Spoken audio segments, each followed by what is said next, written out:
கார்த்திகை தீபம் சீரியலோட ஒரு சூப்பரான episode review தாங்க இந்த வீடியோவில் நம்ம பார்க்க போகிறோம். நம்ம சேனலை மறக்காமல் சப்ஸ்கிரைப் பண்ணிவிடுங்க. பக்கத்தில் பெல் ஐக்கான் இருக்கும், அதையும் ப்ரெஸ் பண்ணிடுங்க. வாங்க வீடியோக்குள்ளே போகலாம்.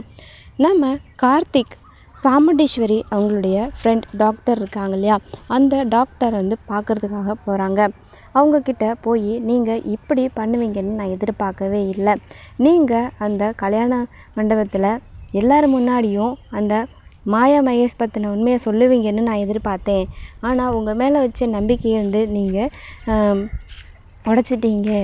நீங்கள் நான் நம்பின மாதிரி சொல்லவே இல்லை எல்லா உண்மையும். ஏன் இப்படி பண்ணீங்க அப்படின்னு சொல்கிறாங்க. அது உங்கள் ஃப்ரெண்டோட பொண்ணு கல்யாணம் தானே, ஏன் இப்படி உண்மையை சொல்லாமல் மறைச்சிங்க அப்படின்னு சொல்கிறாங்க. எனக்கு தெரியும் நீங்கள் எவ்வளோ நல்லவங்க அப்படின்னு சொல்லிட்டு, ஆனால் ஏன் இப்படி பண்ணீங்க அப்படின்னு சொல்லி கேட்குறாங்க.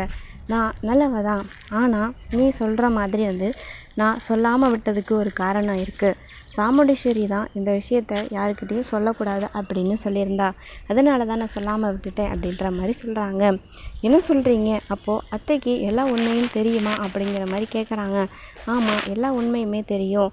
சாமுண்டீஸ்வரிக்கு எல்லா உண்மையும் தெரியும். ஆனால் அவள் தான் இந்த விஷயத்த யாருக்கிட்டையும் நீங்கள் சொல்ல வேண்டாம்னு சொன்னான், அதனால தான் நான் சொல்லலை அப்படின்ட்டாங்க. அப்படியா, என்ன சொல்கிறீங்க? சரிங்க, நான் போய் அத்தைக்கிட்டேயே கேட்குறேன் ஏன் இப்படி பண்ணீங்க அப்படின்னு சொல்லிட்டு. அதுக்கப்புறம் சாமுண்டீஸ்வரி பார்த்து கேட்குறாங்க, ஏன் அத்தை இப்படி பண்ணீங்க? உங்களுக்கு எல்லா உண்மைகளுமே தெரிஞ்சு நீங்கள் எதுக்காக அந்த மாயா மகேஷை சும்மா விட்டீங்க?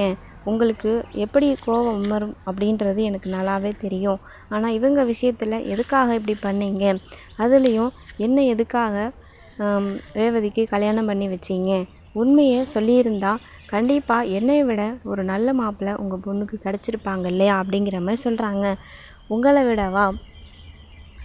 விட என் பொண்ணுக்கு வேறு யாருமே பொருத்தமாக இருக்க மாட்டாங்க. லைஃப் லாங் அவள் ரொம்ப சந்தோஷமாக கஷ்டப்படாமல் இருக்கணும் அப்படின்னா உன்னை கல்யாணம் பண்ணிக்கிட்டால் மட்டும்தான் அது முடியும். ஏன்னா நான் பார்த்த வரைக்கும் என் பொண்ணுக்கு நீங்கள் தான் பொருத்தமான மாப்பிள்ளைன்ற மாதிரி நம்ம சாமுண்டீஸ்வரி கார்த்திக்கிட்ட சொல்லிடுறாங்க. ஸோ இதோட தான் முடிஞ்சிருக்கு. இதுக்கப்புறம் என்ன நடக்கும்னு சொல்லி வெயிட் பண்ணி பார்க்கலாங்க.